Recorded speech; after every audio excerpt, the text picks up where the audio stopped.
Collective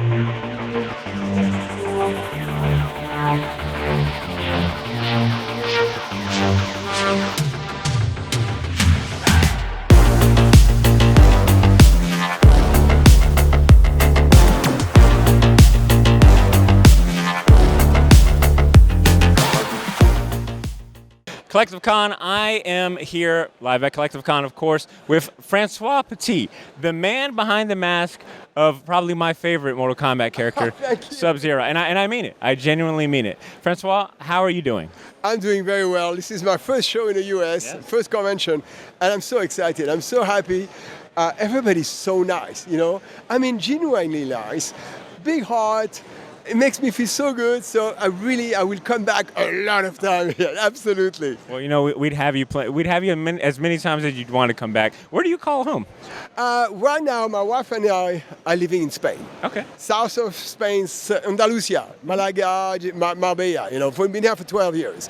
And when we came back for the show, and we have 3 more shows to come in April, and then we're going back home. Oh, nice. And we love it. Do you make convention appearances anywhere in Europe or other? A few in Europe, but I'm brand new to it. You know, I was so busy doing my stuff, you know, my martial art all the time, practicing all the time. I wasn't really involved in a Comic-Con, and then an agent, very good agent, called me, became a friend, and he said, I need you, I want you to be with me and everything. So what is it? Mortal Kombat. Of course, I'm there. And then that's it. It started last year. So I'm really excited about it also. So how does it feel to meet the fans of your character, and especially probably in the same, you know, position I'm probably in, where I've grown up with Mortal Kombat and Sub-Zero and things like that. How does it feel meeting them? Well, there's 2 different things here. I have people coming who are kids, and they know Mortal Kombat, and that's unbelievable. Then you have people of your age. Okay, then I understand more. And then you have parents and grandparents coming because the movie is 28 years old. And it became iconic. So now it's like the movie is very special and a lot of soul. And all the fans coming, doesn't matter the age. It's just amazing. I feel so overwhelmed, you know, and very touched because it's real. And then the thing is, it was no TGI at that time. It was the real deal. You know, it's not the same as now as a computer animation. It was a real deal. We did the movie. All the martial art guys did the movie. We suffered from it. We get broken a little bit, and it was great. But we never imagined 28, 30 years ago that we reached this point today, having an iconic movie and the music on top of it. Oh. You know? I work out to the Mortal Kombat theme songs today. Also, she works out for combat music. It is so funny. I love it. Can you tell me, can you recall maybe, what is your most memorable experience from like a day of filming Mortal Kombat, or just from that whole experience? Do you have like a memory that still lives in your head? Yes, because you know, the whole story is a bit more complicated. I was in the back of the movie. A lot of people are my students in the movie, and I was attached to the movie before the production. Okay, the producer and the director, I was helping them putting the whole thing together. And then eventually I got really completely involved in him, training the guys, teaching the guy, co-choreographing, casting the martial art. And then one day they said, we want you to be Sub-Zero for promotion. We need the ranks, we need the title, we need everything. So it's very important. And then I got to meet very, very great guy, very great martial artist, Chris Casamasas, you know, all those guys. Kari Tagawa Chung Sung was one of my best friends, one of my best students ever. And so there's very, very good martial artists. Liu Kang was really good also. So that was a pleasure to deal with real people, you know, and being older than them, much older than they were. So I could fit a little bit on my background, you know, into it. And I was very proud of it. I did a few movies that is #1, and it will be #1 until I die. So I'm so happy about it. I love to hear that. Francois, I'm curious, how many different forms of martial arts are you proficient at? Well, I started martial art in 1954. Okay, I'm 72 years old. I started in 1954. At that time, very few kids were practicing, basically no one. I started with Judo, Karate, and Jiu-Jitsu. I did 25 years of Judo, then eventually I stopped Judo, but I never stopped Karate and Jiu-Jitsu. And now I hold the 9th dan in Jiu-Jitsu and the 8th dan in Karate, and it's my life. I practice 3-4 hours a day, 7 days a week, all the time. I refuse to get old. I'm in top shape, and I feel good about it, you know. I'm a doctor, too. I'm a medical doctor, you know, in sports medicine. and I worked for the WWF before, and so it really helps a lot. But it's a key, some secret. Okay, I did 10 years of ballet. I was in the Opera House of Paris for 10 years, from 7 years old to 17 years old. And that structured me completely different for martial art. The flexibility, the choreography, the notion of space, the notion of moving in a space, everything was a big plus for the martial art. And now, 68 years of practice later, I'm brand new, I'm brand new, and I still learning and getting the technique better, but the technique knows me a lot now, and it's a pleasure. It's my life. So if I'm hearing you right, you can kick someone's ass and then patch them up and then take them out to tango. Exactly, and I'm a nice guy too. I'm a very nice guy. So it's like the both poles, North Pole, South Pole. I kill him and I fix him. All right, Francois, I got another question for you. In regards to Mortal Kombat, I'm just curious. Did you play the game prior to getting the role? Are you a fan of playing the game? How are you at Mortal Kombat? Well, let's put it together.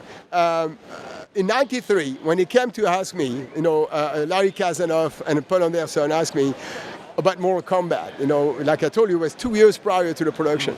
It was only the arcades, okay? So we played the arcades at the game, the number one video game, and then the number two.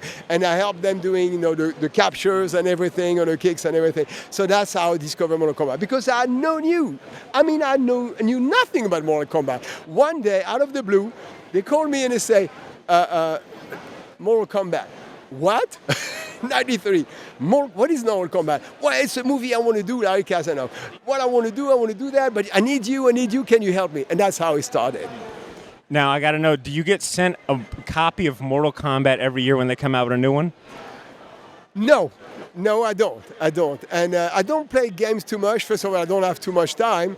And on top of that, I'm not really an aficionado of the game. I love the game, but I have other people better than me playing the game.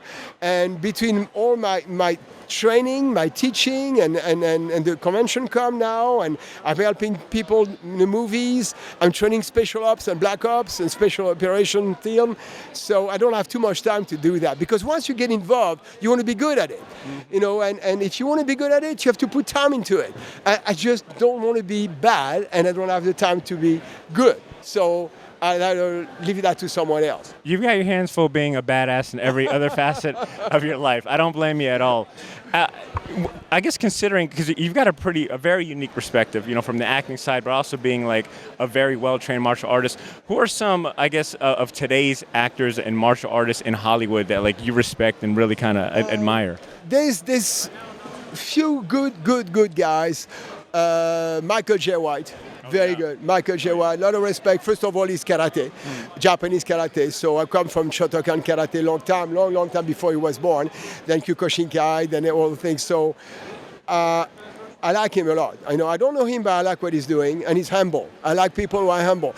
If you're humble, you're good in martial art. You have to be humble about yourself, and you have to know what it means to, And then you have Jason Statham. I like Jason Statham a lot, even though he's not a fabulous martial artist, but he's good. He has something inside of him, Then I work with Jackie Chan, of course, he's phenomenal, but now he's older. Then there's a few people, Scott Atkins, is very, very good. There's a few good ones, and then there's a few not as good, but with their heart putting in it, So I would say a few like, Dominic Vanderberg, of course. Dominic was my assistant for a long time, phenomenal martial artist. Jet Li was fabulous, but now he's older, of course, it's a different generation. In a new generation, it's about that, but it's quite a lot of good ones and a few very good ones, Yeah.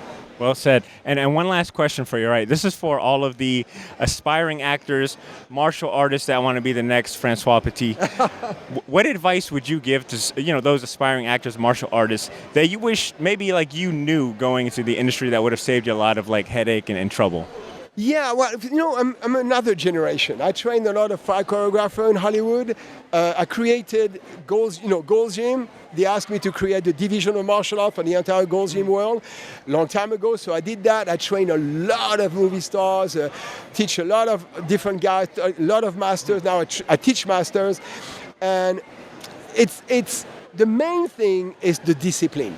Okay, discipline is the key word.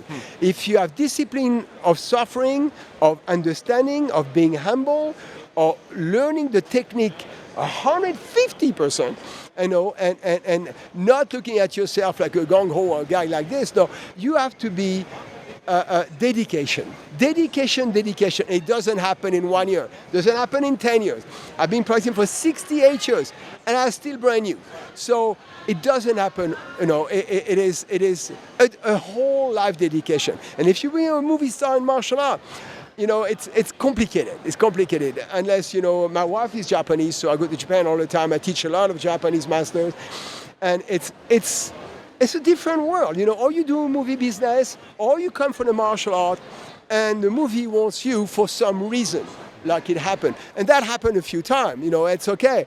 But it's a gageur, it's a gamble, because it's two different worlds. One is fake and the other one is real. Yeah. I was in war. I did 3 tours in Africa. I was special ops, and a long time ago, and in 72 and 73, 74, Somalia, Mauritania, Nigeria, you name it. But anyway, so you have this part of life which is horrible, ugly, disgusting, and then you have the movie Hollywood that I don't like too much, but I respect a certain way because it's a lot of work. But then you have the martial art, which is the real martial art. It's humbleness. Don't kid about it. Put your discipline into it. Then you have MMA, BJJ, which is great. It's fabulous. It's a beautiful entertainment. The guy is suffering like crazy. The real MF, the real tough guys, and they practice good, but they don't have these 50 or 60 years of practice of all masters. And so it depends the way, what we say in Japanese, the do, the way you're going to choose to achieve what you want to be. And for me, my way is called agakure, which is the death hidden in the forest. It's the oldest Bushido. And this is how I was raised by samurai from the 19th century. For 14 years I spent with. That's why my wife is Japanese. That's why I'm completely Japanese in my martial art. And I'm not here to brag. I'm here to help someone to get better. Yeah. Like I was lucky to be helped, Okay. Thank you so much for your honesty and sharing that a lot. And I hope you enjoy the rest of your Collective Con experience. Thank you so much. Ladies and gents, Francois Petit making his first U.S. appearance here at Collective Con. Thank you so much. Thank you so much.